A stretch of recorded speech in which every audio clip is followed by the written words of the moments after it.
Se me oye mejor con el micrófono, ¿no? Sí. Bueno, pues muchas gracias a los dos por la presentación y para mí es un placer estar siempre aquí porque soy del barrio prácticamente de toda la vida y me interesa que el barrio tenga vida y sobre todo vida cultural.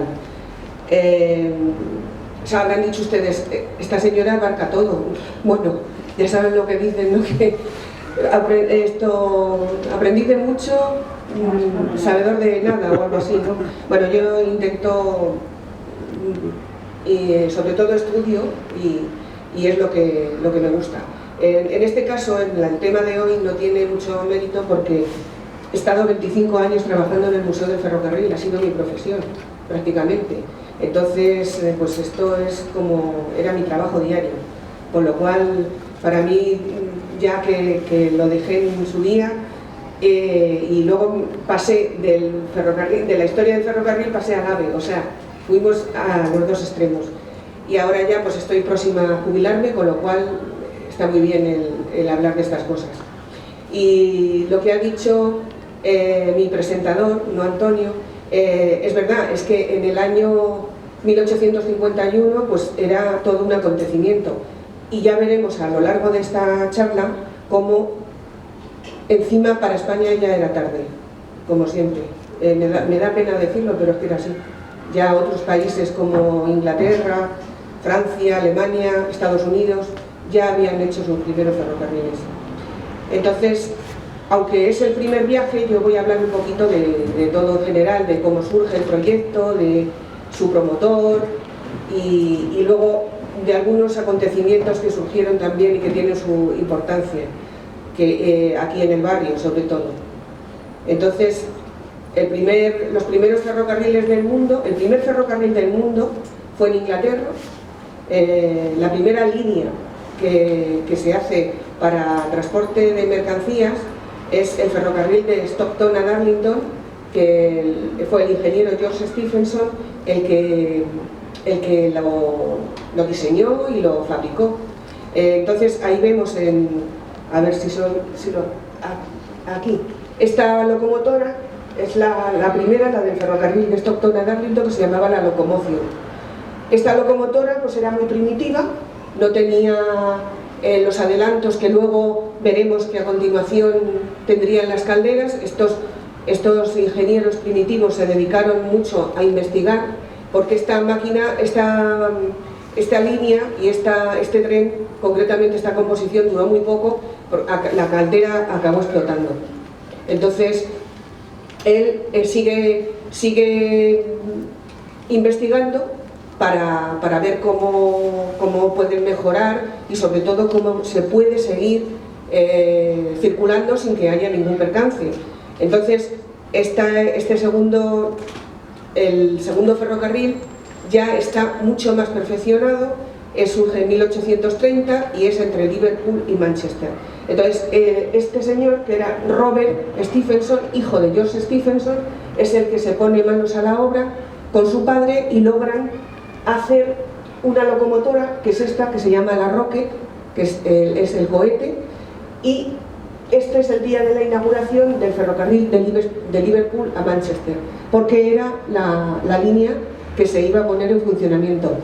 Para este ferrocarril se promocionó un concurso que era el concurso de Ranking para ver qué ingeniero o qué locomotora podía dar la talla para hacer esta línea. Se presentaron varios y la verdad es que el que ganó el concurso fue Robert con su padre George con la Rocket. ¿Qué innovación? La innovación de esta locomotora fue que la caldera, esta parte de aquí, le metieron tubos, que es el inicio de la locomotora moderna, que es la caldera tubular. A través de esos tubos se filtra el agua. Bueno, es una mecánica complicada, que no vamos a entrar en ella porque entonces nos estaríamos aquí toda la tarde. Y a raíz de ahí es cuando ya empieza el ferrocarril moderno en Europa y en el mundo.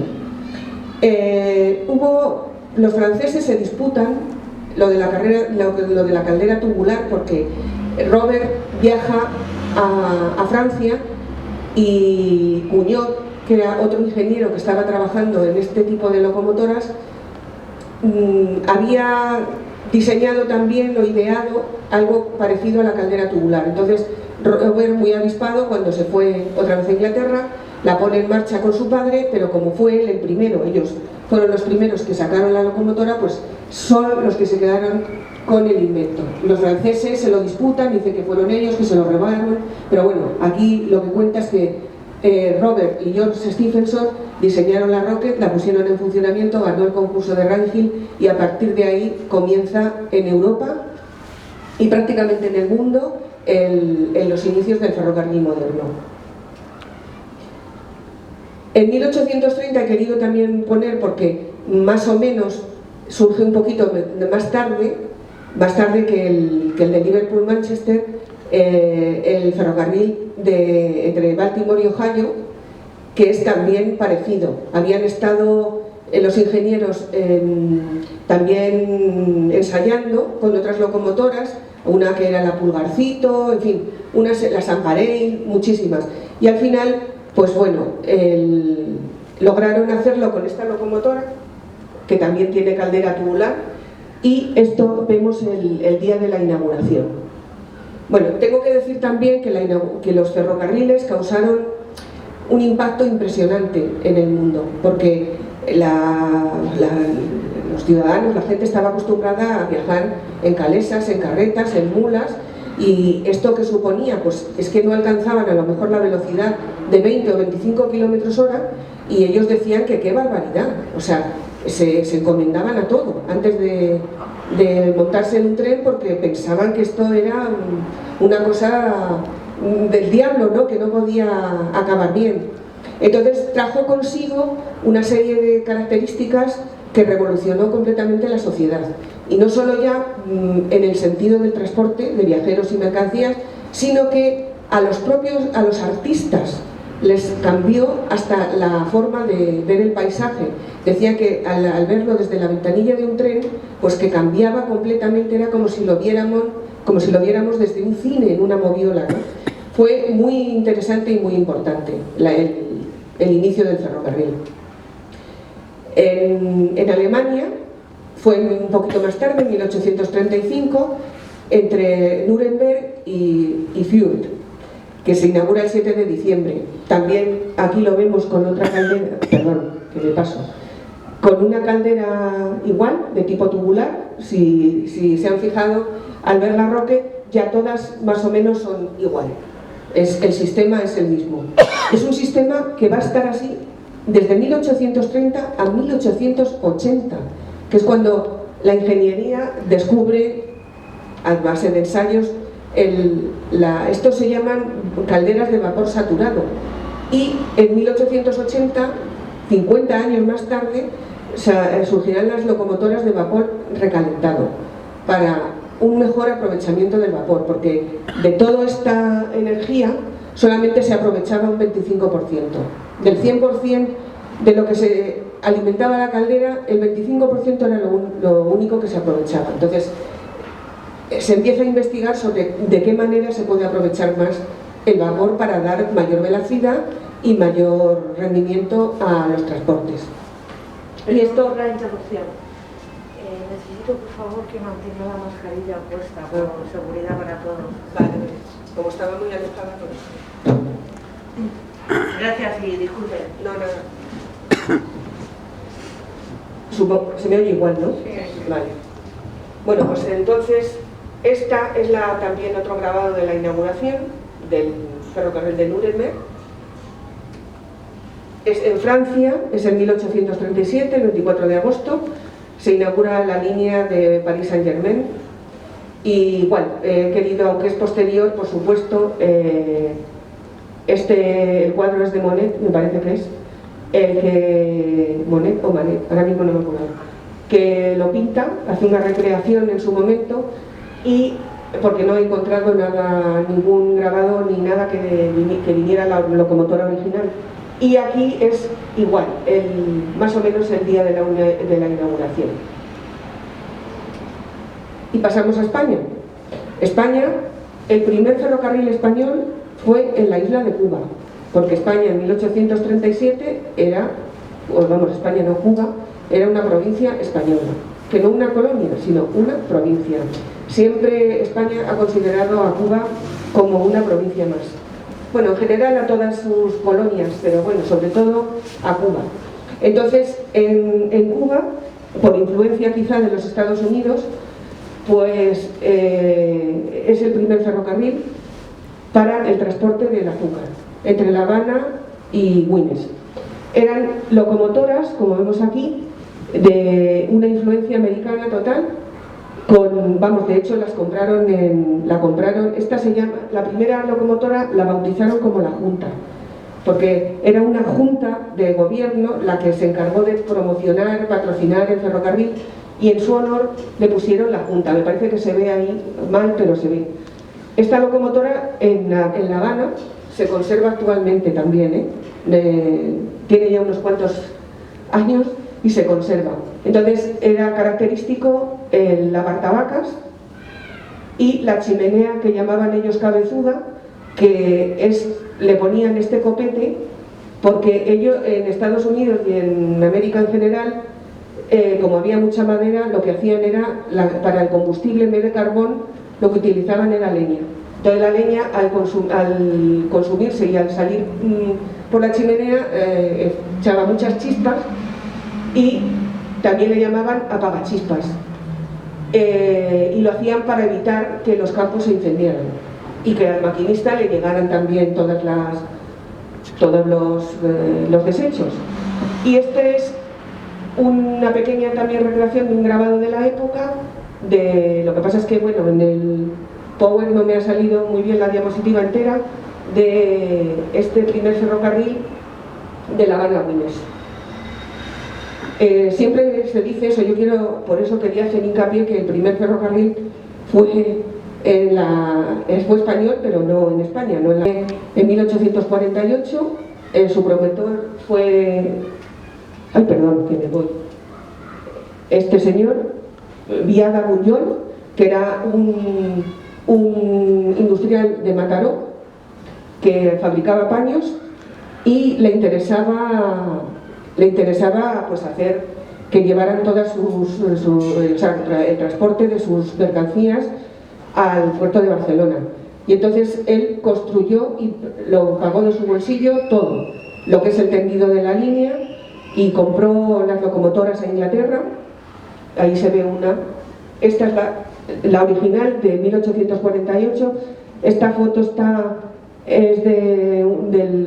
como unos 30 años o así más tarde, que esta era la antigua estación de Francia, y esta locomotora la pusieron así en un pedestal, en un arquito, porque se conmemoraba algo, no me acuerdo exactamente qué, y al poco tiempo se les cayó. Se cayó, se destrozó y desapareció. Entonces, esto es un pequeño grabado de la época de la recreación del primer tren de Barcelona-Mataró. Luego veremos ya más adelante, cuando sean los centenarios, vamos a ver perfectamente cómo era la locomotora y los coches. Porque también tengo que decir otra cosa, que en el ferrocarril los coches se les llama a los que llevan viajeros y vagones a los que llevan mercancías, que siempre normalmente hay esa confusión de que si el vagón, pues los coches son para personas y los vagones para mercancías. Entonces llegamos al tema que nos trae aquí, que es el ferrocarril de Madrid a Aranjuez. Los antecedentes del Madrid a Aranjuez son casi tan antiguos como los del Barcelona-Mataró. Lo que pasa es que, porque la solicitud de la primera línea se remonta al 7 de junio de 1837. Lo que pasa es que hasta el 46 pues no se da la concesión, y bueno, pues surge este retraso, y por eso pero en 1845 nacen ya dos concesiones muy concretas, que son la línea de Madrid a Aranjuez, que se le es concedida al marqués de Salamanca, a José de Salamanca, que entonces no era marqués, y la de Madrid a Valencia a Próspero Volney, que fueron proyectadas por unos ingenieros ingleses. Entonces, el marqués de Salamanca, que con esta concesión empieza ya a meterse en el mundo de los negocios y sobre todo en el mundo del ferrocarril. Él lo que pretendía desde el primer momento era llevar una salida al mar, que Madrid tuviera una salida al mar. Y su compromiso era, además de Aranjuez, que fuera luego a Alicante, a Almansa y después a Alicante, para que Madrid tuviera un puerto lo más cercano posible. Y la línea era por Alicante, que era el puerto más activo en esa época. Entonces, yo creo que voy a hablar un poquito del marqués de Salamanca, porque realmente merece la pena. A ver si lo encuentro en mis apuntes, porque tengo tanto aquí que todo no me lo sé de memoria. Bueno, pues esto sí. El marqués José de Salamanca era de Málaga, nació en 1811 y era hijo de un médico liberal, y el padre ya fue acusado de afrancesado. Él, en sus primeros años de vida, hasta desde participó en 1833, en 1830, con la revuelta que tuvo lugar en Andalucía, y que fue la que condenaron, con Mariana Pineda, es que no me salía la palabra, con Mariana Pineda, y él participó, luego en el levantamiento de Torrijos también participó, o sea que fue un joven activista mientras estuvo en Málaga. Luego se traslada a Madrid, y en 1833 se convirtió en un personaje de gran influencia política. Uno de sus primeros cargos durante la regencia de la viuda de don Fernando VII, María Cristina de Borbón, dos Sicilias, fue el primer juez de instrucción en la población almeriense de Vera, época que coincidió con el levantamiento de la recién creada Junta Central de Andalucía, en la que fue representante de la provincia de Almería contra las tropas del conde de Torreno, que fueron derrotadas al norte de Despeñaperros. A partir de 1836 se hace defensor de lo que ya he dicho, de la Constitución, de todas las revueltas liberales, y cuando ya llega Isabel II a ocupar el trono de España, gestionó personalmente en Londres la visita a España de George Stephenson, para que participara. Él ya se va a enterar, porque es un hombre muy, muy inquieto, para ver cómo puede él patrocinar y montar los ferrocarriles, porque se da cuenta que aquí en España es un filón el ferrocarril, y entonces se mete de lleno en este tema. El marqués de Salamanca fue nombrado ministro de Justicia, y durante esa época le acusaron de que favoreció a sus amigos por la concesión y tal. Hubo una comisión de investigación en las Cortes, y como tal tuvo que exiliarse a Francia.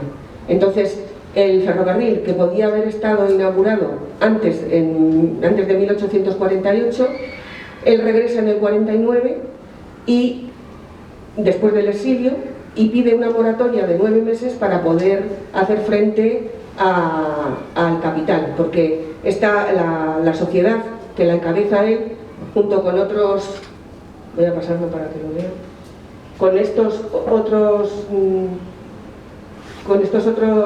capitalistas, pues se queda sin dinero, porque tuvieron que sufragarlo ellos completamente de su bolsillo. Se quedan sin dinero y no tienen más remedio que pedir una moratoria. Al final, los accionistas también se quedaron sin dinero, y tuvo que ser el propio marqués de Salamanca el que, con su dinero, ponen para poder inaugurar la línea. En esa época también, que me equivoco, lo diré, estos eran nobles, también se quedan sin dinero y abandonan la sociedad. Entonces, aquí es cuando decía que él pide un préstamo al Banco de España, que entonces no se llamaba de España, y el general Narváez es el que le destituye, y por eso se tiene que ir, y este es el que le nombra ministro de Industria. Entonces, el ferrocarril, cuando ya empieza a funcionar, se termina el 9 de febrero de 1851.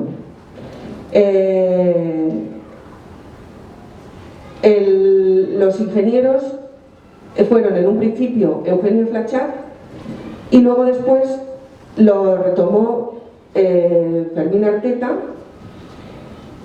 que fue el que ya siguió todo el proceso de la conclusión del ferrocarril. Entonces, este ferrocarril, cuando lo terminan, es que quería leerles una hoja, a ver si la encuentro. Esto es, para leerlo textual. En el tramo entre Madrid, Embarcadora de Atocha y Embarcadora de Aranjuez, se construyó en doble vía, salvando con 133 obras de fábrica multitud de arroyos con puentes, sobre el arroyo de la Broñigal, que es este. Este era el que luego se conoció después como el puente de los Tres Ojos.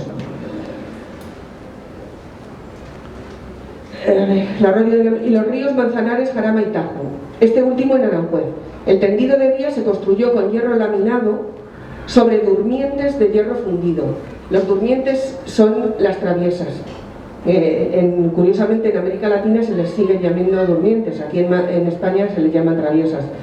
Y las primeras traviesas, tanto del ferrocarril de Mataró como de Aranjuez, eran de hierro, luego ya se empezaron a utilizar las de madera. Después las de hormigón y las monobloc, las bibloque, en fin, una serie de temas según se iba avanzando en los estudios de ingenierías y se iban aplicando en la vía, se veían cuáles eran las más seguras para el tipo de carril. Tengo que decir que todavía hay líneas en España que mantienen, por supuesto, las traviesas de madera, que no las han renovado. Y en cuanto a las estaciones, fueron la primitiva, además del embarcadero de Atocha, la de Getafe, Valdemoro, Villaverde, Pinto, Barrera de Valdemoro y Barrera de la Reina, que estaba muy próxima hasta Aranjuez.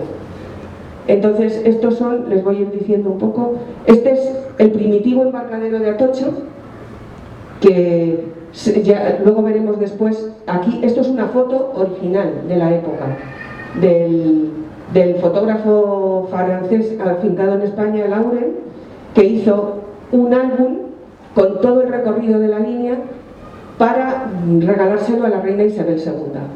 Y aquí es un grabado recreado de la época, que es de la Ilustración Española y Americana, que era una revista que se empezó a publicar antes de que apareciera la fotografía, y como ven aquí, esto es las dos naves. Todavía no se había construido este cerramiento, y ahí podemos observar lo que es el Hospital El Reina Sofía. Esta es una caseta de guarda de las muchas que se construyeron a lo largo del camino, esas 133 obras de fábrica que dicen. Este es sobre el río Manzanares, uno de los puentes que luego fueron sustituidos, todos estos de hierro fueron sustituidos por hormigón. Y aquí se ve el tren, y esto está lleno de traviesas, porque antes las traviesas todas las transportaban por el río. Para poderlas trasladar era mucho más cómodo, como eran todas de madera pues las transportaban por el río.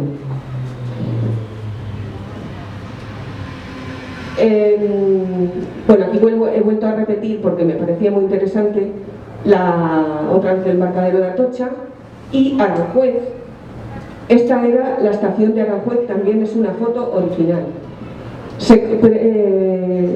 Y esto es la entrada del tren Aranjuez, que es uno de los... es una... ¿cómo se llama en el cine? Una recreación. Bueno, de la película del Marqués de Salamanca es una de las secuencias. Una secuencia, exactamente, una secuencia del Marqués de Salamanca y que, bueno, lo llevó hasta la misma puerta de Palacio. Este era un grabado también de la época y esta es la estación original también con foto de Laude. Y se dice que los últimos carriles, los 200 metros de carriles, bueno, 200 metros no, eran muchos, 20 metros de carriles eran de plata maciza. Tal era el poderío que en esa época tenía el Marqués de Salamanca. Entonces se editó que lo he traído aquí para que lo vean. Este es un facsímil del original, que lo editaron también en 1851. Y dice lo siguiente, que es que he considerado que es muy interesante lo voy a leer brevemente. Pone: advertencia.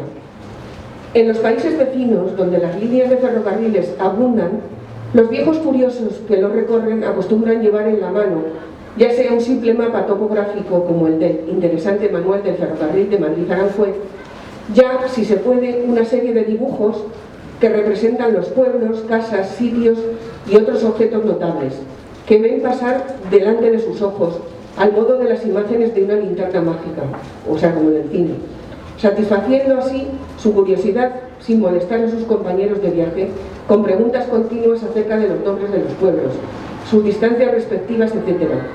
Por más corta y estéril que sea la línea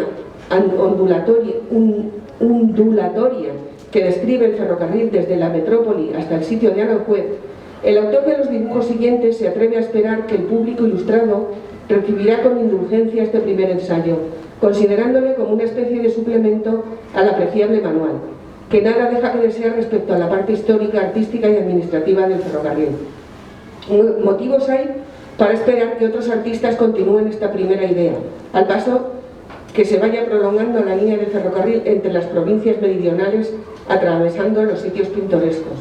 Esto fue curioso porque este primer facsímil, este primer librito que se entregó a todos los que fueron en ese primer viaje con la reina Isabel II, luego, a medida que fueron avanzando los ferrocarriles, que las compañías fueron siendo más grandes, fueron haciendo vías y las ponían, iban en los coches de primera clase y les enseñaban por todos los sitios, les iban contando a través de fotos, de historias, lo que decía aquí el autor de los dibujos, las curiosidades de los sitios por donde pasaban. O sea, eso fue muy curioso. Entonces vamos a ver un poco el material rodante que sirvió para el Madrid-Aranjuez. Las locomotoras, que es esta, fueron 7 como esta, iguales. Lo que pasa es que las encargaron en 2 casas distintas, en Bélgica y en Francia. Esta se la denominó la madrileña. Y fueron 7, como digo, y después los coches, se hizo un coche real, que es este. Este es una recreación con grabado de lo que era un coche real, un coche salón, que era este por dentro, más o menos era lo mismo, pero por dentro, 14 coches de primera clase, y no tengo ninguno de primera clase, aquí no se conocen los coches de primera clase. 16 de segunda clase, que son estos, 16 coches de tercera clase, que son estos otros, que este es el de segunda clase, y luego estos que son de cuarta clase, que son, porque hicieron 4 clases diferentes. Entonces, 6 coches se hicieron en total de cuarta clase.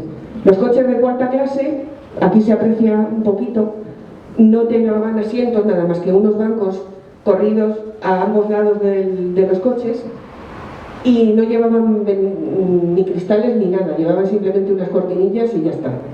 Y los coches de primera y segunda, pues sí, estos iban ya equipados con todo, los de tercera incluso. Que luego este de segunda clase, que hemos visto, bueno, de segunda es perdón. Este es de tercera clase, ¿vale? Pues se ha acabado la pila, Antonio. Pues estos era curioso porque el sistema de calefacción que empleaban eran como unos calefactores que eran como una especie de termos eléctricos, unos termos que eran de chapa, se metía el agua caliente y los echaban dentro de lo que es los compartimentos de los coches, y entonces ahí la gente ponía los pies, se calentaban con eso. La tercera, debajo de la madrileña, es una recreación del tren que hicieron para el centenario del ferrocarril de Madrid-Aranjuez. Fabricaron el coche Salón de la Reina, como el primero más o menos, se basaron en esos dibujos para poderlo hacer, para poderlo construir.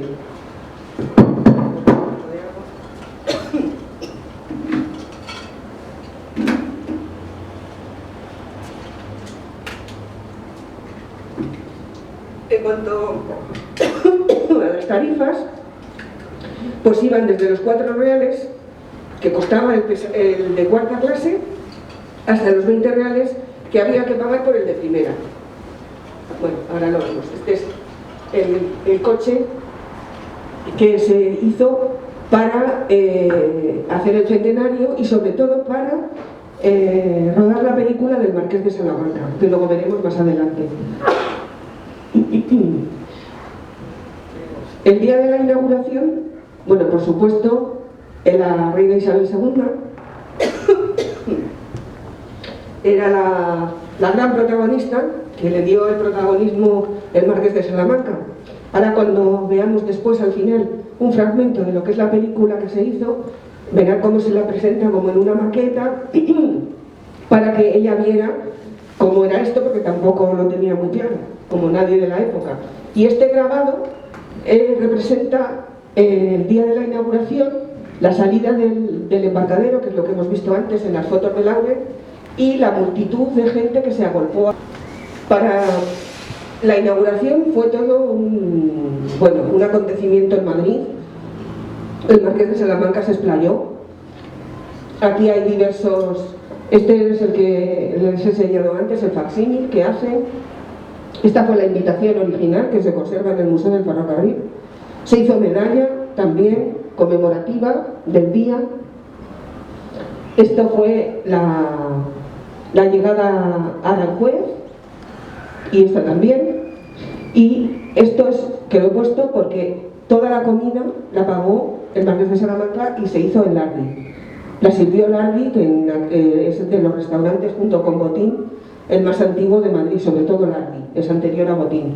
Y bueno, como decía, no reparó en gastos y él pagó todo a todas las autoridades, por supuesto, no todo el mundo, la comida de Lardi. El Marqués de Salamanca, pues bueno, aunque vuelva un poquito otra vez sobre los pasos, llegó a tener, me parece que fueron 6 o 7 casas abiertas en Europa y una en Nueva York.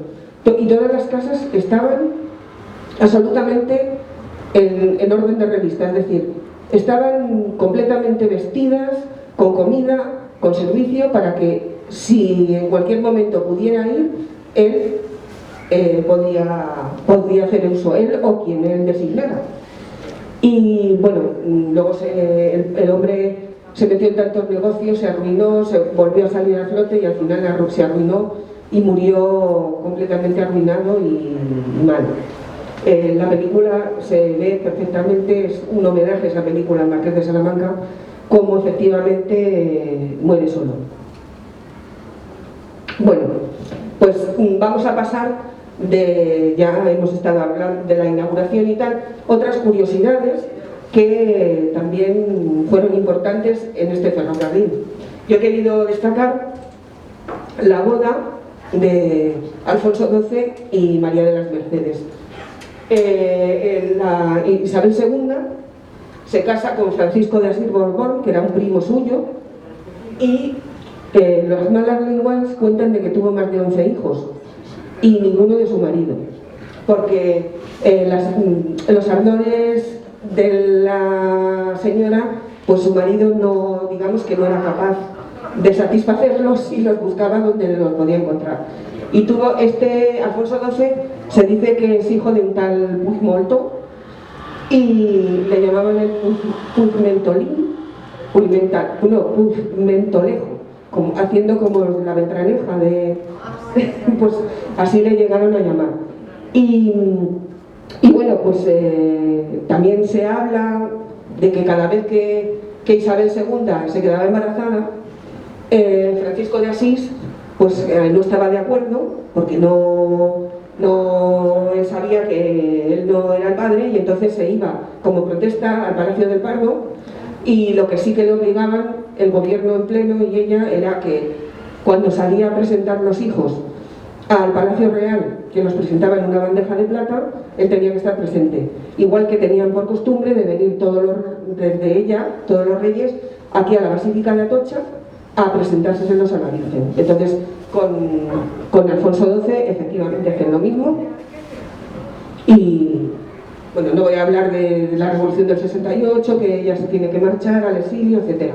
Bueno, pues cuando es la restauración borbónica a través de Alfonso XII, llega a España y se casa con María de las Mercedes, su prima hermana, era hija, María de las Mercedes, de la hermana de Isabel II, que a su vez estaba casada con el duque de Montpensier.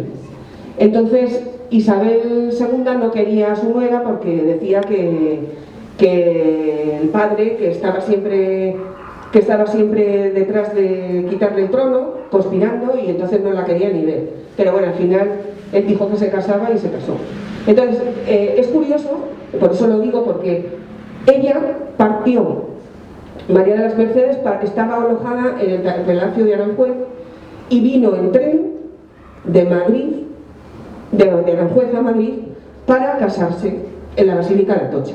Entonces allí la estaba esperando Alfonso XII en la estación. Aunque era el trayecto corto, pues cogieron una calesa, una carroza de las del palacio, y se fueron a la Basílica de Atocha, y allí esta es un grabado de la época en blanco y negro, y aquí igual pero en color. Se casaron en la Basílica, que no es como está ahora porque fue bombardeada y destruida en la Guerra Civil, luego la reconstruyeron, y era tanto el boato que en el Palacio Real la cama la habían cubierto con fue cubierto con un tapiz bordado en oro y confeccionado por la Real Fábrica de Tapices, que también está aquí al lado, también está en el barrio, y que perteneció a Carlos III. Y bueno, la restauraron para esa ocasión y tal, y la tuvieron. Entonces el vestido, tengo aquí por curiosidad, que me ha llamado mucho la atención, lo que costó un pastón, y lo pagó todo. Bueno, habla Alfonso XII, que dice, cuando la vi me di cuenta de que la quería desde antes de haberla conocido. Desde el primer instante comprendí el porqué de mi existencia, comentó el joven monarca a un compañero de estudios. La ceremonia tuvo lugar en la Real Basílica de Atocha, iluminada para la ocasión con más de 1000 cirios, y fue oficiada por el cardenal Benavides. Don Francisco de Borbón, padre del monarca, ejerció como padrino, y la madrina fue la infanta Isabel. Y ya está. El ajuar de la novia fue enteramente confeccionado en España, y el vestido fue costeado por Alfonso XII y costó 32.546 pesetas de la época. O sea, los zapatos, es una curiosidad también, que fueron planos porque él era bajito, ella era de la misma estatura, y no se puso tacones para no parecer ella más alta que el novio. Bueno, pues si queremos más curiosidades, el rey salió del Palacio Real a las 10:30 de la mañana con la comitiva, pasó por la carrera de San Jerónimo, por la Puerta del Sol, por la carrera de San Jerónimo y llegó hasta la Basílica de Atocha. Bueno, y allí la ceremonia tuvo lugar iluminada en lo que he dicho y bueno, más o menos, pues esto es una de las curiosidades. Luego, en la estación de Atocha es muy curioso porque aquí vemos el primitivo embarcadero fue sustituido por otro ya de obra, ya cuando estaba constituida la compañía de ferrocarriles Madrid-Zaragoza-Alicante, y fue este que ocupa exactamente el mismo lugar que ocupa ahora la estación de Atocha. Y una curiosidad, aquí, esto es el frente, no había nada. Y en 1862 o 63 se construye este edificio delante, ¿lo ven? Delante digamos, esto está aquí ya no había nada y luego construyen este edificio para darle más realce a la estación. Esto era una costumbre europea, porque todas las estaciones en Europa siempre colocaban o un hotel o el edificio de la administración de la compañía que la explotara delante de las estaciones para darle empaque al edificio, vamos, a la estación. Entonces la compañía MZA construye este edificio y en 1864 lo inaugura. Este edificio, curiosamente, bueno, no curiosamente, tuvo varios percances y uno de ellos se incendió, quedó muy mal, lo restauraron, pero la estación, a medida que fue creciendo el tráfico, se hacía imperioso tener otra estación más moderna y más grande. Entonces, lo que hicieron fue que el edificio este que hemos visto antes, fue desmontado y trasladado piedra a piedra a la avenida Ciudad de Barcelona número 4, que ahí es donde está en la actualidad. Y ahí es donde estuvo por un tiempo también las oficinas de la presidencia de la compañía Madrid-Zaragoza-Alicante. Entonces empieza a construirse la estación, la nueva estación. Aquí se ven las cerchas de cómo se va construyendo y en 1892 prácticamente se termina y el arquitecto fue Alberto de Palacios y se construyó en un tiempo récord, 4 años. Tengo que decir que la primera estación que había sido en Madrid de nueva planta y construida fue la de Delicias, que fue en 1890. Bueno, antes, en 1880, perdón. Fue la de Madrid Delicias, que se conserva tal cual está en la actualidad, que es la sede del Museo del Ferrocarril.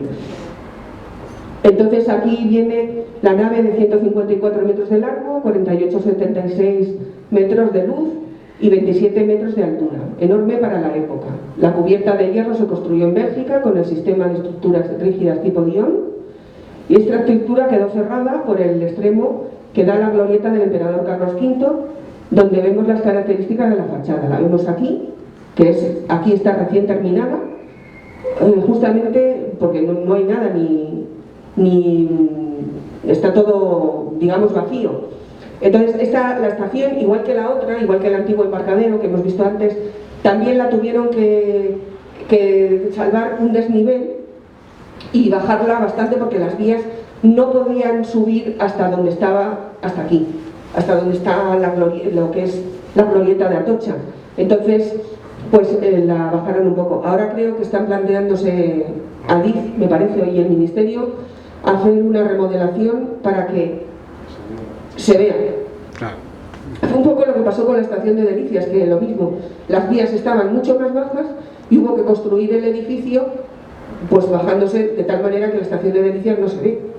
Vas por la calle y no se ve, y encima luego construyeron en los años 60 un edificio de oficinas que es lo que ocupa la sección informática, y entonces no se ve para nada. Y aquí, aunque se ve, no se ve tanto y ahora pretenden hacerla más visible. tenía este reloj. Es curioso, no me ha salido dentro de lo que es la diapositiva, pero si todos tienen en la cabeza, este reloj está coronado, aquí se ve un poquito, por una corona de columnas, de almenada. Me llama la atención porque es la corona que utiliza siempre, utilizó tanto en la Primera como en la Segunda República. Y durante toda la época franquista y tal, aquí nadie la tocó, o sea, se ha mantenido como estaba. Y cuando se restauró, igual, o sea, se ha quedado igual. Entonces, aquí se ve ya el interior de la estación a pleno rendimiento, es una foto también de los años 30, y está igual, años 30, finales de los 30 más o menos, con autobuses, tranvías, y bueno, y es como está en la actualidad. Luego todos sabemos lo que pasó, que para hacerlo del AVE pues fue transformada, lo que todos sabemos ya, ¿no? Entonces ahora, el centenario del ferrocarril en España, en 1848, por supuesto, se conmemoró el de Barcelona-Mataró, porque fue el primero que circuló en las líneas españolas. Entonces, se creó una comisión del primer centenario que estaba metido el Ministerio el Ministerio de Fomento, el que fuera, el de Transportes, y intervinieron muchísimos autoridades e instituciones. Entonces, lo primero que hicieron fue construir la locomotora que había quedado destrozada, que les enseñaba antes la foto, que se cayó del pedestal, y como los planos se conservaban en la Escuela de Ingenieros Industriales de Barcelona, pues con esos planos la empresa, la Maquinista Terrestre y Marítima de Barcelona, que sería una de las grandes constructoras de locomotoras en España, fue la que se encargó de hacer la locomotora. La hizo exactamente, bueno, con alguna variación, pero bueno, era una réplica absoluta, que la vemos en color, del original. Y la Material, que era otra de las empresas de Barcelona, construyó estos tres coches. De primera, se suponía que eran primera, segunda y tercera clase. Esto sí que fue una licencia de los propios constructores, porque para nada eran de color. Está la original, que es prácticamente igual que esta. Se hizo una exposición universal en Barcelona, en los muelles de Barcelona, donde se conmemoraba todo lo que había sido el ferrocarril en España y lo que iba a ser en el futuro. Se hizo un álbum, bueno, se tiró la casa por la ventana. Pero lo más importante de todo es que el Estado español financió la filmación de una película, que es El Marqués de Salamanca, que estaba protagonizada por Alfredo Mayo, Conchita Montes, y sobre todo que la dirigió Edgar Neville, que luego se le concedió el título de Marqués de Berlanga de Duero, y bueno, pues se recreó todo, fue un dineral lo que se gastó en esta época, y se rodó en el Palacio de Fernán Núñez, en el Museo del Romanticismo y en el Banco de España también. Es decir, porque como era relativo a la vida del marqués, pues todo lo que él había estado, pues el Museo Romántico hacía las veces como si hubiera sido su casa. Este es el cartel de la época, y aquí también es una secuencia de la película. Esta también es otra secuencia de la película, y estas son fotos originales de la época. También se hizo un sello conmemorativo del Marqués de Salamanca.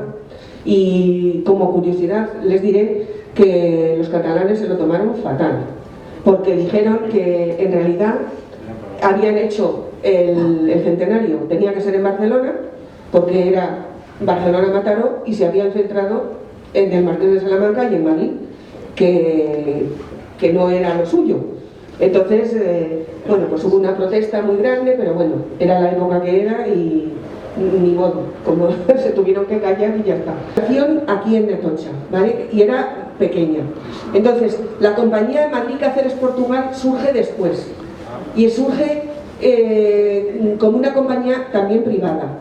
Entonces, esa compañía le alquila a MZA algunas vías para que pueda sacar también sus trenes, porque a Extremadura la MZA ya tenía una línea que iba por Badajoz, iba vía Alcázar de San Juan y Badajoz, Ciudad Real, Alcázar de San Juan, Badajoz, que es la línea esta que luego aprovechó para hacer la línea de alta velocidad, la de Madrid Ciudad Real.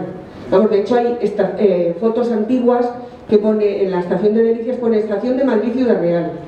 Entonces, cuando ya Atocha, MZA tiene su estación de Atocha ya grande, pues entonces se lleva todo su tráfico y la estación y la compañía Madrid Cáceres Portugal se la queda completamente para ella. Y solamente salen los trenes para Extremadura, por la alta Extremadura española, por Cáceres, porque por Badajoz seguirán saliendo de Atocha. Pero es que Atocha, vamos a ver, MZA, Madrid, Zaragoza, Alicante, después de que cuando ya, porque la Alicante llega el ferrocarril y también está en el Marqués, pero ya es capital inglés de los Rocha, ¿no? Entonces, ellos ya tienen su estación y no necesitan ellos estaba funcionando el embarcadero ese, que cuando pusieron el edificio que ahora está aquí en la Avenida Ciudad de Barcelona, funcionaba igual, no les hacía falta la de Delicias. Hay dos edificios, ¿no? ¿Perdón? Hay dos edificios.